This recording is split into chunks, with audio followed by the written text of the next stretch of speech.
denom yang lain. Oke Pak, saya mengerti. 1 Tesalonika 4 ayat 16 dikatakan begini. Yang menghendaki semua orang selamat dan sampai kepada pengetahuan akan kebenaran. Jadi jangan selamat bodoh. Dan kebenaran itu memerdekakan. Dan 1 Timotius 3 ayat 15 sudah mengatakan bahwa gereja adalah tiang penyangga dan dasar dari kebenaran. Maka saya anjurkan Bapak, carilah kebenaran, dan kebenaran itu memerdekakan. Kenapa begitu banyak denominasi? Denominasi hadir. Kenapa? Karena ketidakmampuan untuk sampai dan menerima kebenaran satu dan utuh.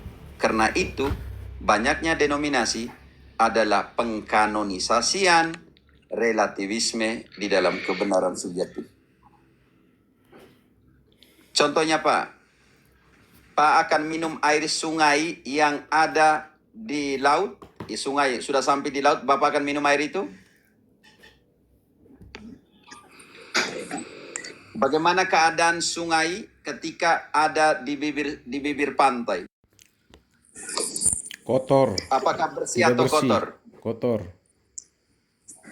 Pak Noel, Ya, apakah Bapak mampu meminum air yang ada di bibir sungai, di bibir pantai? Ya, tidak mampu. Kalau begitu Bapak harus kemana supaya minum air bersih? Mata air sumber. Kembali ke hulu. Itulah kalau Bapak tanya apa jawaban saya, jawaban seperti itu. Jangan lupa kembali ke sumbernya.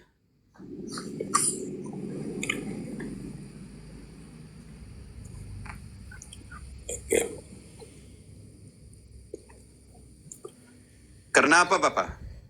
Marcel, engkau baca dulu. Siapa ter? 1 Timotius 4 ayat 16. Bapak percaya iman menyelamatkan? Ya, iman tanpa perbuatan Menyelamat. Oke. Adalah mati. Sekarang Bapak percaya bahwa ajaran menyelamatkan?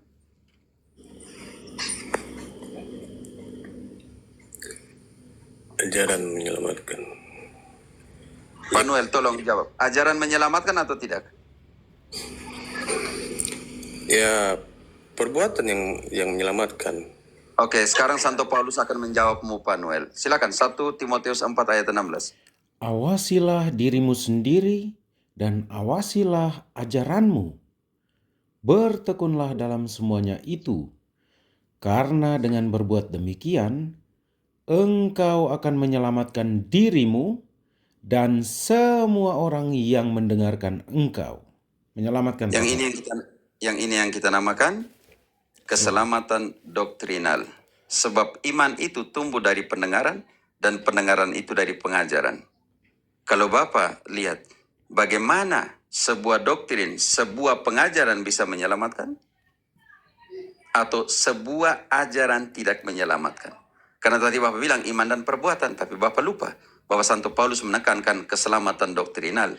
Sejak dari ketika Anda mendengarkan sebuah doktrin, doktrin itu menyelamatkan Anda atau tidak. Jadi hati-hati ya Pak Noel. Oke, siap Romo, siap. Ya Pak Noel. Oke. Jadi Pak Noel, oke, kalau tentang doktrin, kalau tentang ajaran, kalau tentang kitab suci silakan ya Pak. Tapi kalau urusan pendirian ini, izin ini, minoritas dan mayoritas, mendingan di room ini. Saya sudah beberapa kali di Bennett ya Pak. Ya, bukan karena takut di Bennett atau tidak, karena alurnya berbeda karena di sini fokusnya di dalam pengajaran dan doktrin. Bisa diterima Pak Noel? Oke, paham, makasih. Oke, saya turun aja ya, Romo ya. Ya Pak Noel. Oke, minta maaf. Teman-teman moderator silakan bisa menurunkan Om Noel. Terima kasih. Tuhan memberkati Romo. Yo, amin. Om Terima Noel, kasih, kalau nanti Pak Noel. besok ada tema, 1-2 tema dicatat, nanti kita diskusi. Oke ya Pak. Yo. Oh ya teman-teman, minta maaf ya.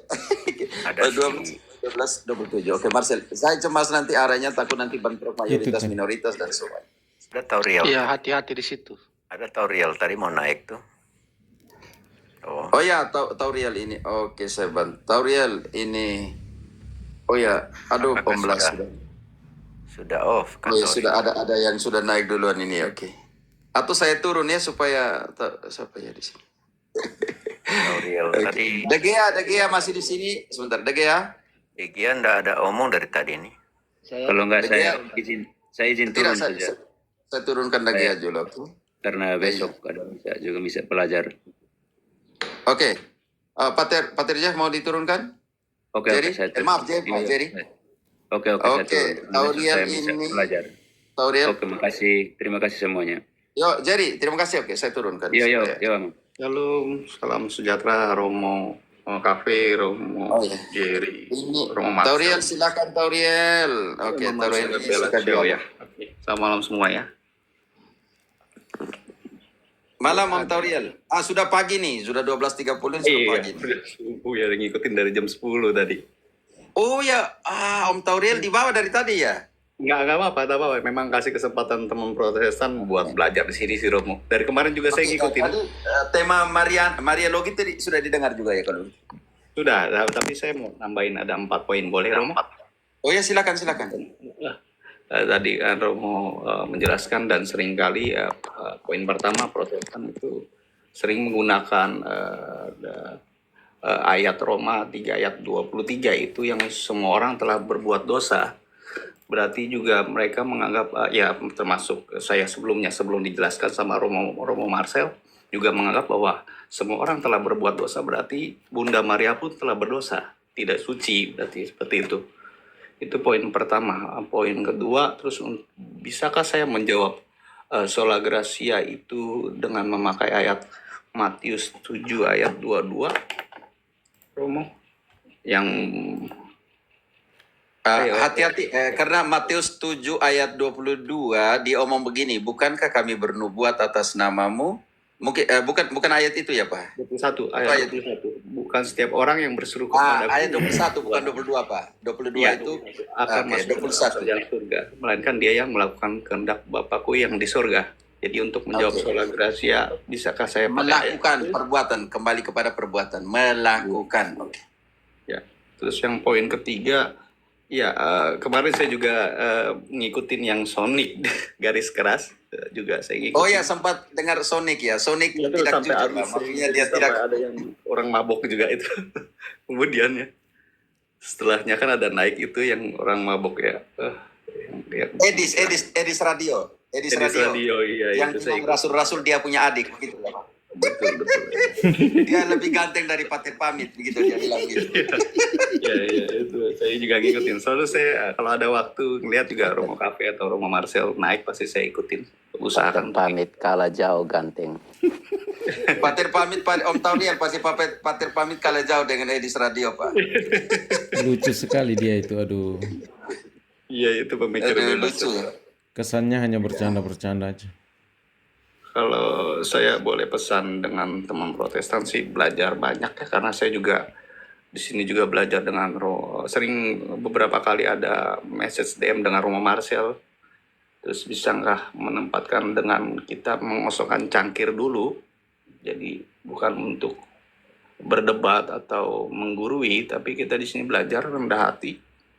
Sesuai kalau saya memakai ayat Markus 7 ayat 27, apakah tepat ya Romo? Yuk. Silakan. Ya, yang bunyinya Percuma mereka beribadah kepadaku, sedangkan ajaran yang mereka ajarkan ialah perintah manusia. Engkau sandingkan juga ke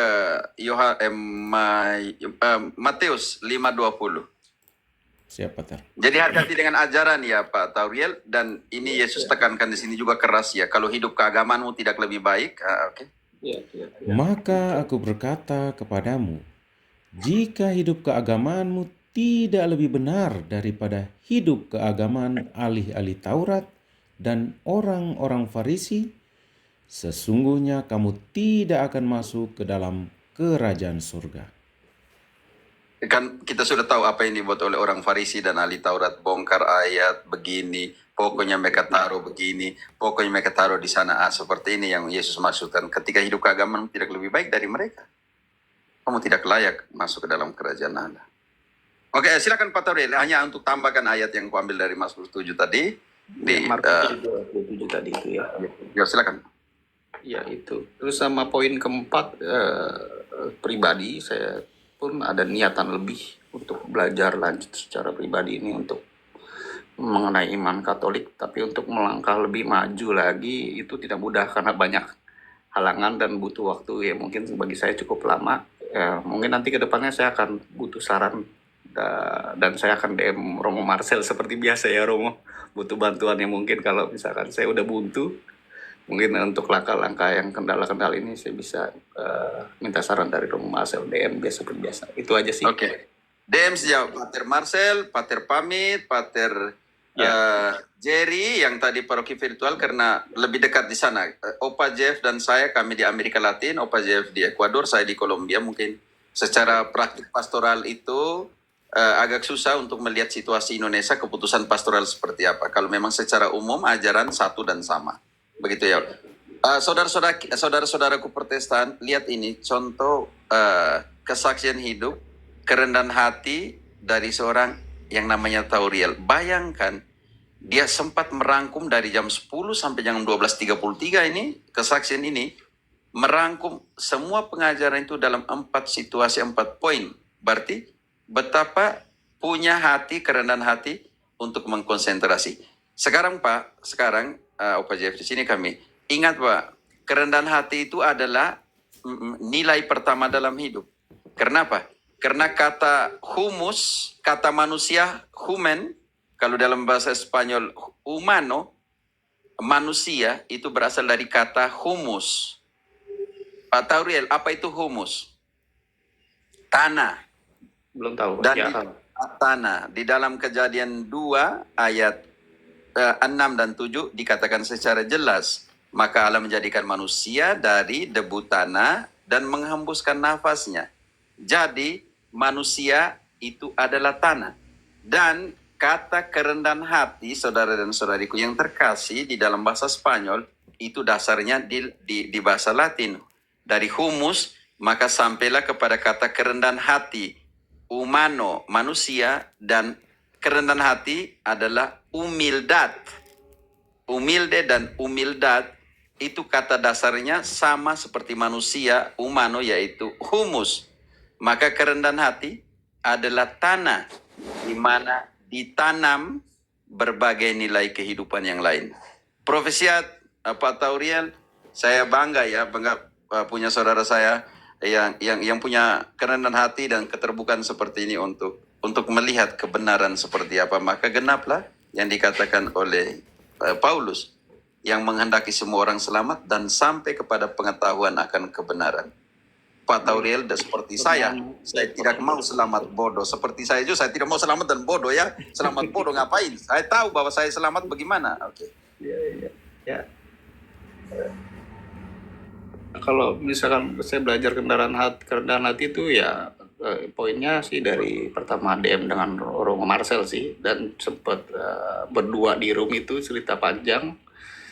Salah satunya yang menolong sih itu sejarah sih.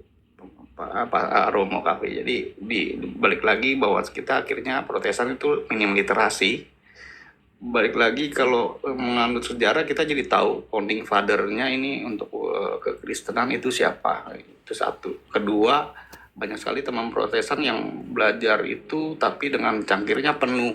Jadi itu seringkali membantah. Kayak kemarin saya dengar satu statement yang Sonic itu pas Romo Cafe kasih tahu penjelasan. Dia hanya menjawab, emang Romo Cafe emang hidup pada zaman itu kan. Ya, waktu Yesus bilang kepada Petrus, akan mendirikan gerejaku, dia akan tanya, waktu itu Roma ada di sana ya? Ya, Roma ada di sana, itu saya dengar itu. Jadi saya bilang, iya saya ada di sana melalui suksesi apostolik kan. Itu yang maksud saya ya, itu bukan belajar tapi membantah atau denial ya, itu yang sering kali susah karena cangkirnya penuh si Romo, nggak mau dikosong. Makanya teman-teman bilang Pak Sonic itu bukan belajar untuk tahu, tetapi belajar untuk tahu membantah.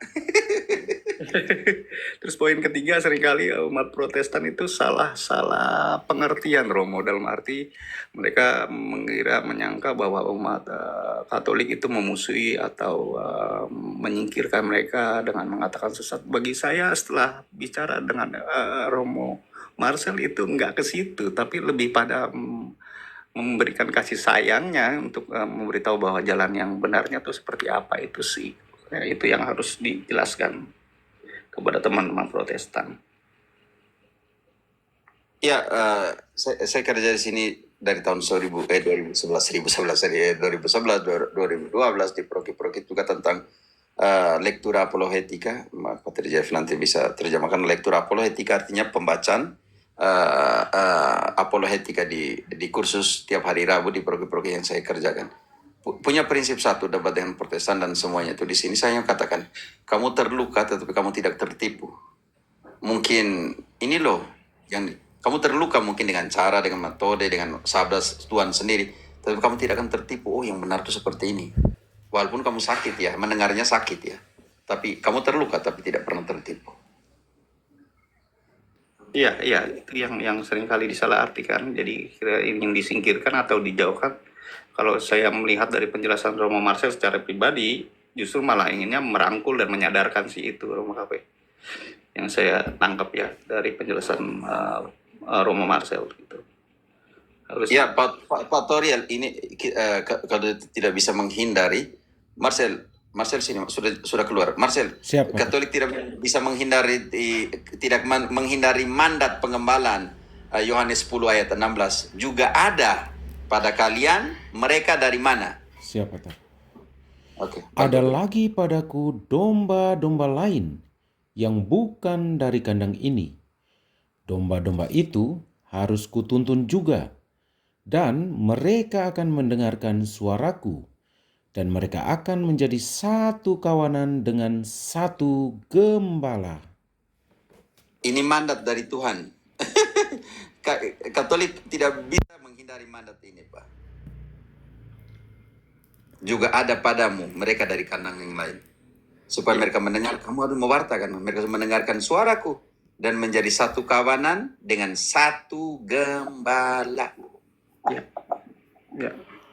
Ya, itu yang susah sih, Romo, kalau dari umat Protestan ya. Karena salah menangkap tujuan dari Romo atau teman-teman Katolik. Mereka hanya merasa dibenci. Tapi kalau saya setelah mengerti juga saya tahu jadi bahwa sebenarnya kita tuh ingin Protestan ingin dirangkul dan diberi pengajaran yang benar sih itu. Oke, teman-teman, sepatir. Jangan saya sendiri kok, saya jadi malu di sini ada kita ada 4 nih. Bruder juga tambah lah, ada Tauriel sini tempat kai tertua ini. Bruder hanya lektor terus dari tadi dengan sumban tawa aja. Coba Marcel, Saya engkau suruh- bruder nih, saya kita suruh lektor ditugaskan kesian begitu kita jadi pakai Pak. bruder nih. Komen sedikit kah? Ya, intinya firman Tuhan itu bisa jadi tamparan, bisa jadi koreksi, tonjok menonjok untuk kita, untuk mengkoreksi seluruh hidup kita. Pengajarannya itu kadang-kadang mungkin dengan firman Tuhan itu mungkin tidak sesuai dengan apa yang kita ada di dalam pikiran dan hati kita, sehingga kita merasa tersakiti, terlukai. Tapi sebetulnya firman Tuhan itu ingin supaya kita bisa menjadi lebih baik. Jadi saudara-saudaraku yang Protestan, ya kita Katolik tidak sedang dalam menghakimi ataupun menyakiti, tetapi ingin supaya saudara-saudara Katolik juga mengalami apa yang tadi sudah disampaikan Pater Cafe, memperoleh keselamatan dan dihantar sampai kepada kebenaran sejati itu. Itu saja Pater dari saya. Saya tambah sedikit ya. Ya, siap Pater. Ya, Romo. Ya. Saya kira kita kenal itu satu mantan Protestan yang akhirnya kemudian keluar menjadi kardinal itu, John Henry Newman. Dia pernah berkata seperti ini. Kardinal Anglikan kayak langsung supaya. Dia Anglikan kan, kemudian ketua menjadi Katolik. Kardinal Anglikan. Oke, dia menjadi Ya. Katolik. Dia mengatakan seperti ini. Orang yang mengenal sejarah akan berhenti menjadi Protestan. Orang yang mengenal sejarah akan berhenti menjadi Protestan. Pertanyaannya, mengapa dalam Protestantisme itu ada ribuan denom? Sumbernya hanya satu, karena ketidaktaatan terhadap otoritas. Masing-masing adalah paus bagi diri sendiri, masing-masing adalah pemimpin bagi diri sendiri, masing-masing adalah magisterium bagi diri sendiri. Orang Kupang bilang sapa lu, sapa beta. Lulu, beta, beta. Ya, itu orang Kupang bilang lulu, beta, beta. Dalam gereja Katolik, Kesatuan magisterium penting sekali.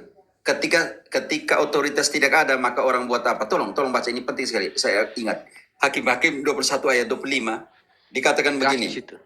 Oke, saya gas dulu di situ. Engkau bantu dulu Hakim-Hakim 21 ayat 25.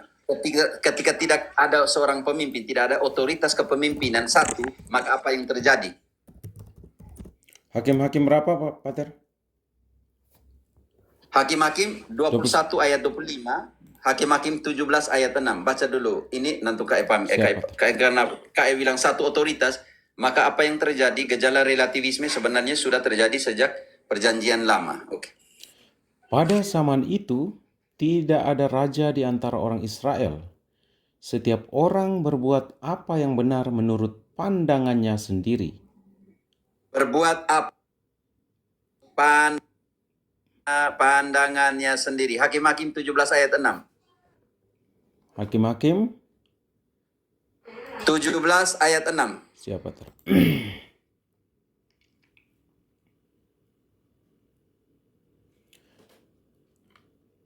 Sebentar, Pater. Oh iya sebentar. Ibonke seperti nonton Romo Yusuf Halim. Almarhum, oke? SVD yang punya ini tulang rusuk, oke? Engkau kenal Ivon dengan saudaraku Katolik, SPD Yusuf Halim, Pater sudah meninggal, oke? Tolong Hakim-Hakim 17 ayat 6. Sebentar, Pater, kok dia tidak mau? 17 hampir sama tadi dengan 21-25, sama sebenarnya. Hanya diulangi kembali dalam 21, tetapi dimulai dari bab 17 ayat 6. Boleh saya Coba baca? cari. Boleh. Oke, silakan. Hakim-Hakim 17 ayat 6 ya. Oke. Pada zaman itu tidak ada raja di antara orang Israel. Setiap orang berbuat apa yang benar menurut pandangannya sendiri.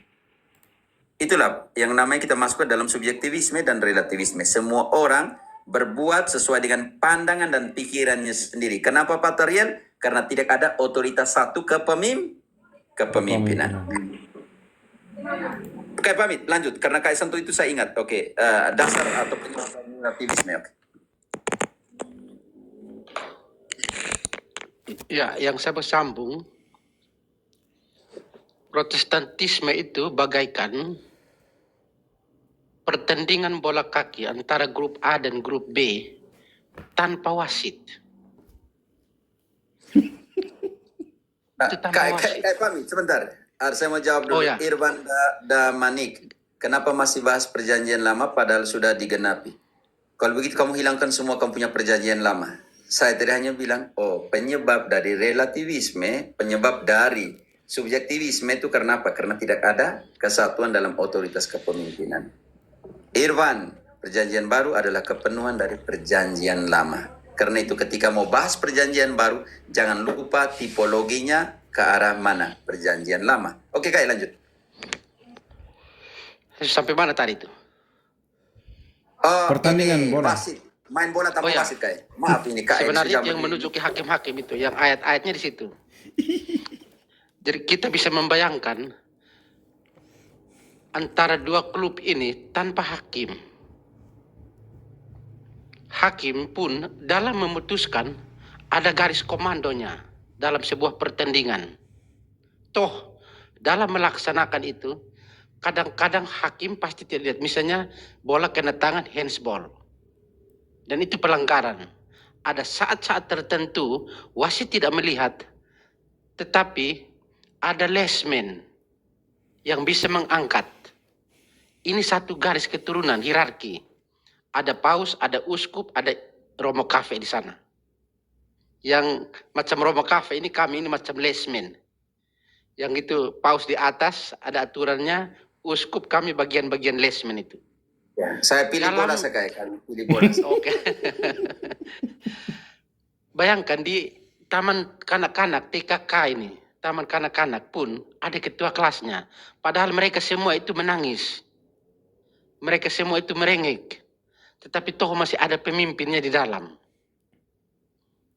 Jadi kelemahan protestantisme adalah ketidaktaatan terhadap magisterium. Masing-masing menjadi magisterium bagi dirinya sendiri.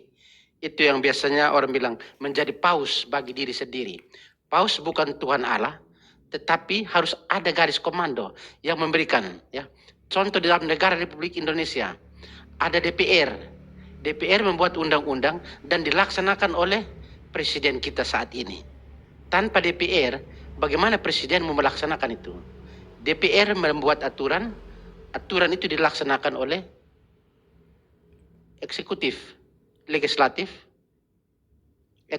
membuat undang-undang, eksekusinya eksekutif itu. Jadi harus ada, tanpa otoritas masing-masing akan menjadi otoritas diri sendiri. Dan itulah kehancuran protestantisme ada di sana. Betul, Pak. Dan kalau mau dilihat, saya tambah sedikit, sebenarnya protestantisme itu muncul lahirnya relativisme. Semuanya sama. Tanpa ada satu hierarki. Semua sama karena berlandaskan pada sakramen permandian. Melalui dan dalam sakramen permandian, setiap orang menjadi imam, nabi, dan raja. Tanpa satu otoritas, tanpa satu ketua. Nah, di dalam gereja Katolik ada ketuanya. Terima kasih.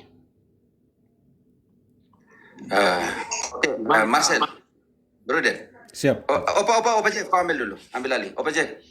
Saya mau kasih simpan. Kau ambil alih dulu sedikit, oke?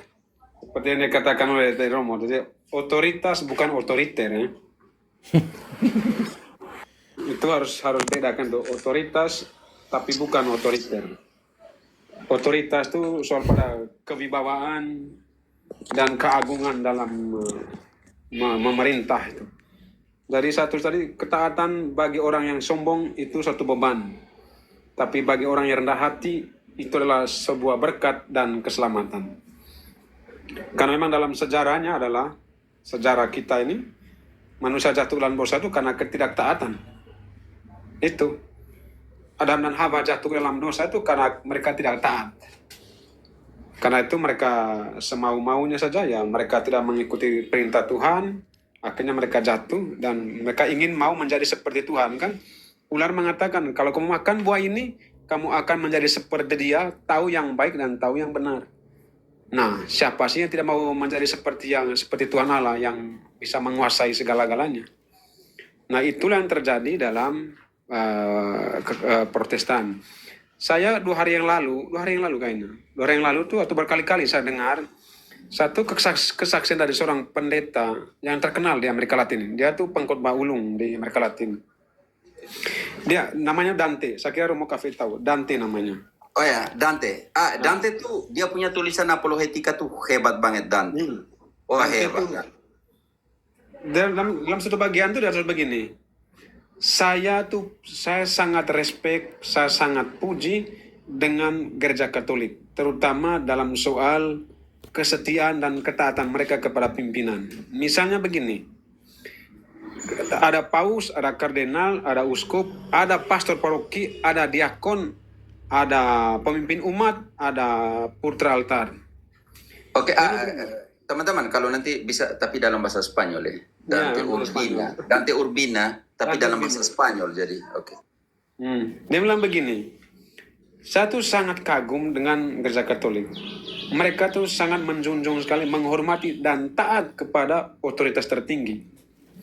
Karena itu mereka tidak membuat gereja sendiri. Misalnya, Kalau seorang pastor paroki tidak suka dengan uskup, dia tidak akan mendirikan gereja. Saya besok mau, karena saya tidak suka dengan uskup, saya besok akan mendirikan paroki sendiri.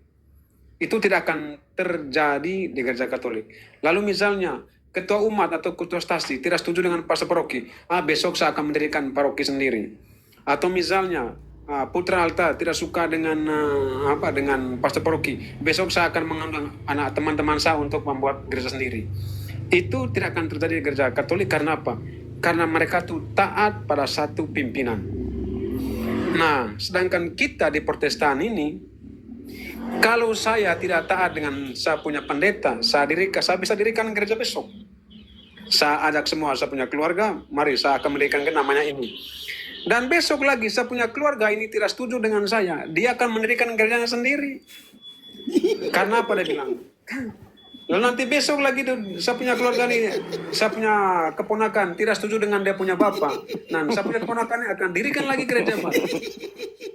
Itu dia punya perbandingan begitu. Itu terjadi di gereja Protestan. Karena itu saya sangat respect. Tapi harus ditegaskan Kak, Data Urwina dia belum masuk Katolik, tapi karena alasan apa? Alasan di belakang ini ya, oke? Hanya dia mengaku itu. Oke, silakan. Dia mengaku itu. Dia bilang, saya mengaku, saya respect dengan gereja Katolik soal itu. Tapi kalau kita yang Protestan, dia bilang kacau balau, dia bilang. Saya punya saudara tidak setuju dengan saya, besok dia buat gereja sendiri sama saudara. Dan besok lagi. Kenapa? Karena kita tidak taat kepada otoritas. Kita semuanya ingin menjadi pemimpin. Maka hasilnya kita terpecah belah. Nah, kira-kira itu kenapa? Seperti kata Bapak Min tadi. Karena tidak ada otoritas, karena tidak ada pemimpin. Tidak taat dengan pemimpin. Semuanya ingin menjadi pemimpin. Nah, itu susahnya. Makanya tadi saya dengar Romo Cafe menjelaskan tadi tentang baik sekali tentang kerendahan hati itu. Kerendahan hati dari kata humus, dari kata tanah. Nah, saya tambahkan sedikit, Santo Agustinus mengatakan, kerendahan hati adalah ibu dari semua nilai-nilai Kristiani. Tanpa kerendahan hati, kamu tidak akan menjadi atau mendapatkan nilai-nilai yang lain. Ingat kata Tuhan Yesus Injil kemarin kami di sini. Belajar daripadaku karena saya lemah lembut dan rendah hati. Bagi orang yang sombong, rendah hati adalah beban. Bagi orang yang taat, bagi orang yang rendah hati, ketaatan adalah berkat dan sarana keselamatan. Kira-kira begitu. Karena itu kalau kita mau satu, kita mau taat, masuk gereja Katolik, taat sampai mati. Kira-kira begitu. Mantap.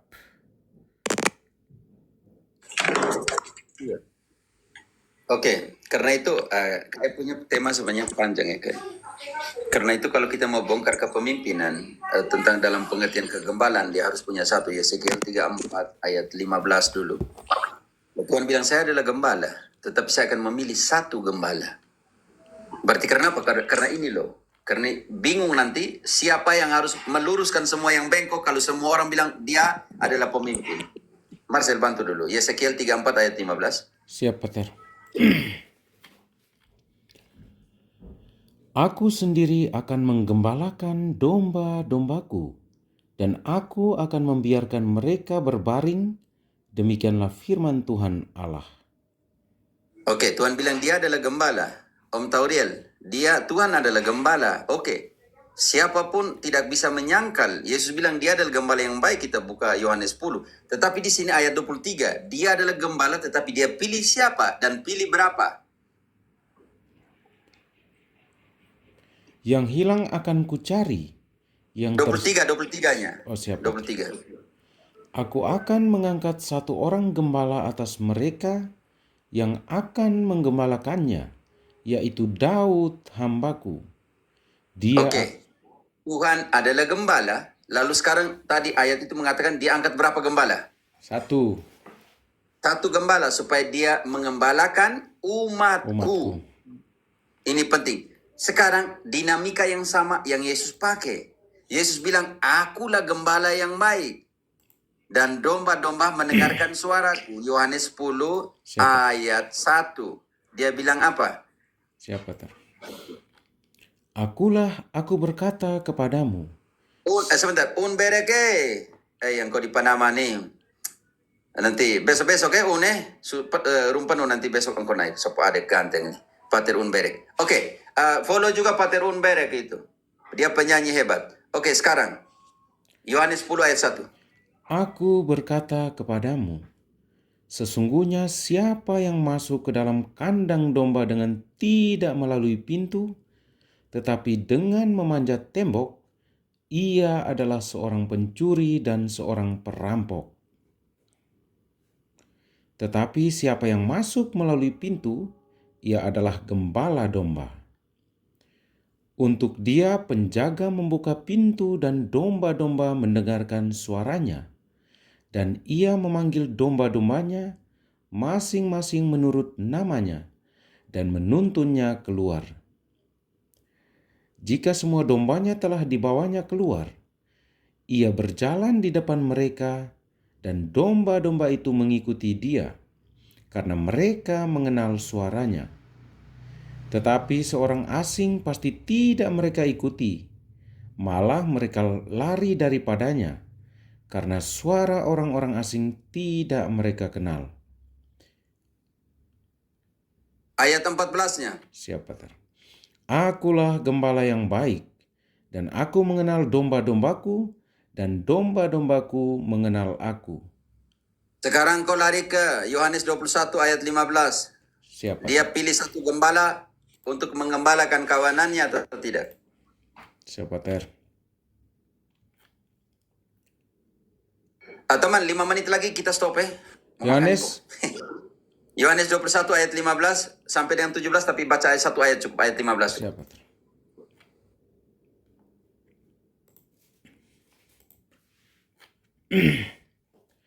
Sesudah sarapan, Yesus berkata kepada Simon Petrus, "Simon anak Yohanes, apakah engkau mengasihi aku lebih daripada mereka ini?" Jawab Petrus kepadanya, "Benar Tuhan, engkau tahu bahwa aku mengasihi engkau." Kata Yesus kepadanya, "Gembalakanlah domba-dombaku." Karena itu poin penting dari kayak pamit omong tadi, pamit Nenok bilang, Protestantisme punya satu krisis, yaitu krisis satu otoritas. Sangat jelas Pak Uriel, perbandingan dengan Daud tadi, Allah bilang dia adalah gembala yang baik, dia mengembalakan, tetapi dia mengangkat satu gembala. Di dalam Yohanes 10, Yesus bilang, akulah gembala yang baik. Dan di dalam Yohanes yang sama bab 21 ayat 15, dia bilang, aku mengangkat seorang untuk jadi gembala. Jadi krisis pertama dalam Protestantisme adalah krisis satu otoritas. Karena tidak ada otoritas yang satu dan sama dalam Protestantisme, maka lahirlah 60.000 denominasi. Kenapa? Krisis pertama kayak ketika tidak ada pemimpin, semua orang akan buat sesuai dengan yang dipikirkan. Betul. Setuju itu. Oke, sampai besok ya Pak ya. Saya mau makan siang. Iya. Makanya Jeff sudah lari nih. Jeff masih ini karena dia belum makan siang nih. Jeff, kita makan siang dulu ya. Saya tambah satu kata, Oke, Kai. Untuk Langsung magisterium. berkat penutup ya, Kai. Engkau tambah satu Ya, kata dan siap. berkat penutup. Saya tambah satu kata soal magisterium ini, ya. Tugas magisterium adalah mempersatukan gereja dalam satu pengajaran resmi. Tujuannya supaya semua umat hidup dalam satu kesatuan iman, satu kasih, dan satu pelayanan. Selain itu juga, kalau mau dilihat ada tujuan berikut, agar gereja yang satu kudus, katolik, dan apostolik ini memiliki pemahaman yang sama tentang satu iman yang benar, dan bahkan juga moral yang sama dalam pelayanan. Maka itu kita butuh otoritas, ya. Otoritas ini sebagai otoritas tertinggi, magisterium ini sebenarnya otoritas tertinggi dalam iman dan moral. Magisterium mengajar dan mengajarkan tentang kebenaran iman dan moral kepada umat. Ini fungsi otoritas. Tanpa otoritas, kita seperti dua klub pemain bola kaki yang sedang bermain tanpa wasit. Bayangkan apa yang terjadi. penonton turun kalau kami di Soe, penonton Kacau turun balau. dengan batu lagi dan Batu lagi. Batu dari pergelangan. Kalau Pater Marcel punya kampung tuh, kalau mereka sudah gol 1, mereka tendang bola keluar ke kali jauh supaya waktu itu kan 1 bola saja. Batu rakalaba saya itu. Itu paman. Supaya orang pergi kampungnya cari paman bola KRM lama di sekali bawah waktu itu. kan berguling begitu kayak. Dulu. Oke, saya langsung berkat penutup ya supaya kita semua Betul, betul. Apa sih dalam itu damai. kampungnya Pater Marcel? Jangan aneh-aneh tuh. Jadi wasit semua itu. Satu Oke. paroki itu, satu paroki. Oke. Saatlah Oke, kita. minggu depan kita bagi-bagi kok. Senin di roomnya siapa, Selasa di Tidak, biar siapa. kami bergabung saja. Nanti kami masuk Kami bergabung. rame-rame. Oke, baik. Oke, berkat penutup kok. Penutup kok. Siap. Mari kita Rex berdoa. Iwanta, jangan marah dengan Katolik. Aduh, saya harus makan siang. Kami 2 JF sudah jam 1 aman sini. pastor. Ya, kami Oke. di Aman, situ Pastor, jam aman. 2. Jam 2. Kai, berkat dulu kok. Siap. Marilah Aman, kita Pastor. berdoa Aman, dalam nama Bapa dan Putra dan Roh Kudus. Amin. Amin. Ya Tuhan, kami bersyukur dan berterima kasih kepadamu atas berkat-Mu yang melimpah yang Engkau berikan kepada kami, sehingga diskusi kami pada malam hari ini berjalan dengan baik dan benar. Kami mohon kepadamu, utuslah senantiasa Roh Kudus-Mu agar membuka pikiran dan hati kami, sehingga kami mampu untuk mewartakan ajaran iman-Mu, ajaran yang Kau ajarkan kepada para rasul-Mu, dan yang Kau bagikan kepada kami dalam satu kesatuan, satu gereja yang kudus, katolik, dan apostolik. Kami mohon kepadamu, dampingilah kami selalu sehingga kemanapun kami berada dan kemanapun kami diutus, kami senantiasa berusaha untuk mempersatukan domba-domba-Mu yang Engkau percayakan kepada kami dalam satu semangat pengajaran dalam gereja. Sebentar lagi kami akan beristirahat. Kami mohon kepadamu, berkatilah istirahat kami pada malam hari ini, sehingga besok pagi Engkau boleh bangunkan kami kembali untuk melaksanakan tugas dan karya yang Engkau percayakan kepada kami. Demi Yesus Kristus, Putra-Mu Tuhan dan pengantara kami, kini dan sepanjang segala masa. Amin. Amin. Tuhan bersamamu Dan bersama rohmu. bersama rohmu. Semoga kita sekalian, semua mereka yang kita doakan, segala tugas dan karya kita senantiasa dibimbing dan diberkati oleh berkat Allah yang Maha Kuasa, Bapa dan Putra dan Roh Kudus. Amin. Terima kasih semua Semuanya. pater-pater. Sampai terima kasih. Oke, mantap. Om Noel juga sempat. Om Noel, satu iman, Siap. satu perbuatan, Tauriel. satu pendengaran, satu pengajaran. Amin. Oke, itu Om Noel ya. Oke, Om Noel Tauriel yang juga tadi mantap, sempat naik. mantap Tauriel. Tauriel, terima kasih Pater. Marcel, Terima kasih kerja berat pater. malam hari ini. Oke, Terima semuanya. kasih. Langsung rungkat satu kali saja. Romo Marcel. Yo, Opa. Yuk, sampai Yo, jumpa. terima kasih. Makan siang dulu. Makan siang dulu, lapar sama. Oh, yuk. Oke. Yuk.